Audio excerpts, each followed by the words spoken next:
Hey everyone, thank you so much for tuning into my channel. I'm Lisa Marie, and can we talk? All right, so there's so much scams out here.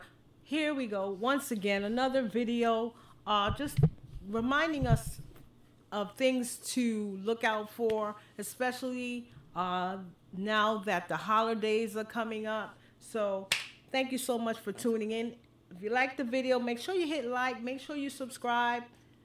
Make sure you leave a comment if you want me to do a reaction to any video, or you just want me to discuss a product as it relates to banking. Go ahead and leave me a comment down below.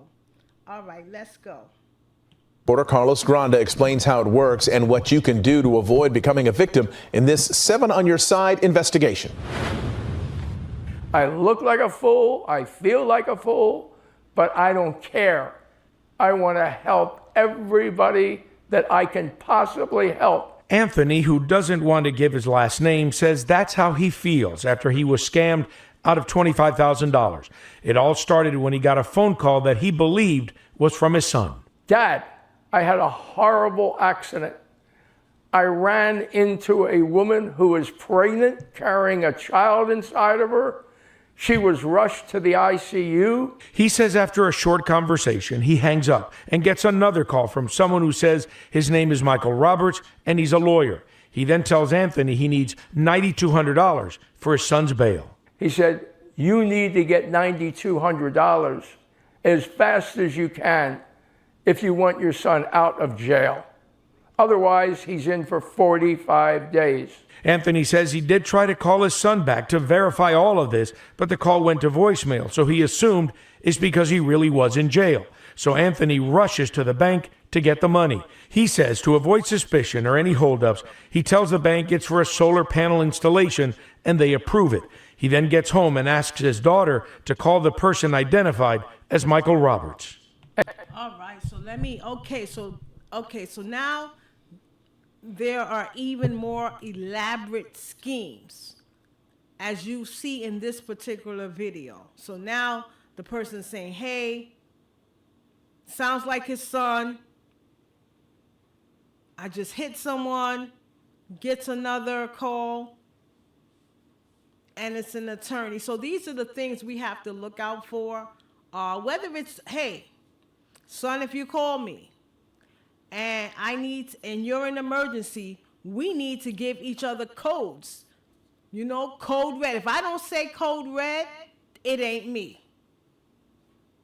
If I don't, if I don't say this particular code, don't send any money, don't pass go straight, so we need to give each other codes, because now apparently they're finding a way to scam using people's voice. I don't know. Let's continue to listen. I just don't understand this. Come on, let's go. And she says, we've got the money. What do we do now? He said, don't worry, someone will be at the house. It'll be an Uber car any minute. And I don't know. It sounds kind of scammy, but when you are not used to being scammed this way, I guess, there's going to be an Uber driver. This sound, I'm going to run and go get the money. No, I guess it's a play on fears and different things, and you ain't getting my money. Some of us feel like, hey, I can't get scammed. You might not be able to be scammed this way, but you will be scammed another way. So you just got to know that there are scam artists out there. But as he begins to talk, and which I had to also realize, you're going to begin to see why it became more believable to him. All right, let's go. There's an Uber car. This surveillance video shows as his daughter takes the money out in a manila envelope. They check the license plate and the driver to make sure it is a legitimate Uber driver. She hands over the money and the driver leaves. Then the phone rings again. This time a different man who says his name is Mark Cohen and he's another attorney involved in the case. He says the pregnant woman died. The bail has been raised, Mark, Cohen says another $15,800 to $25,000. So they repeat everything again, getting more money out of the bank and giving it to yet another Uber driver who picks up the second package.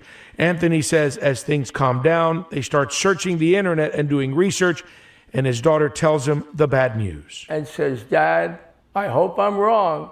I think you have just been scammed out of $25,000. Never. Okay, they had to know, number one, he had $25,000 to be scammed out of. So this, so you got to be careful even with people. Obviously, they had to know that he can be scammed, that he has $25,000, that he can just go into the bank, run and go get, come back, give it to an Uber driver.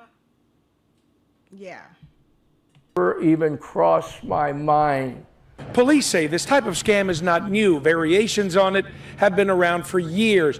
But they say now using new technology, those calls or notifications can appear more realistic than ever. The scammers are just becoming more clever and sophisticated. They are using social media and technology to craft these very believable and convincing stories, and people really do believe they're talking to a grandchild or a government official. In this case, Anthony says when he first picked up the phone, it sounded exactly like his son. It was his voice. It was absolutely his voice, Carlos. There was no doubt about it. Police say that is a new twist. Artificial intelligence, AI, can be used to impersonate someone's voice, and it sounds just like the real thing. They call, and I know when you answer and it's a scammer, there's silence, and they want you to say hello or anybody there. All they need is 3 seconds of your voice to input it into AI and clone it. And All right, so they need 3 seconds of our voice. So when you get a phone call, and most of us go, hello, and we start talking. But no, now it's telling us, pause, let that person talk. If you're receiving the call, let them discuss who it is before you even say anything back. Is this so-and-so? You could continue listening, because now it's getting a little crazy out here. thieves can also use your social media accounts to get information about you. They'll go through your video posts, and if you or a loved one are speaking, they can grab your voice that way. Detectives say they can't give out too much information about this case since it is an ongoing investigation. But they say usually in these cases, the drivers that are hired through Uber or Lyft are not typically involved in the scam. They're unaware they're even part of it. In this case, Anthony says the callers kept making it sound that there was a sense of urgency. They tried to keep him off balance. They moved me so fast. I never had a chance to do a second call unless I were to say to them, hold it, I'm stopping this whole thing for a minute. I want to talk to my son. I don't care if he's in jail or where he is. I want to talk to my son. You don't think that way. You don't. Police say never send money to someone you don't know, even if they claim they're a government agency or financial institution. Those places will never call you and ask you to send money immediately. Anthony says he feels embarrassed, but he hopes by telling his story, he can help others. That's my message to everyone watching, to protect themselves and their own.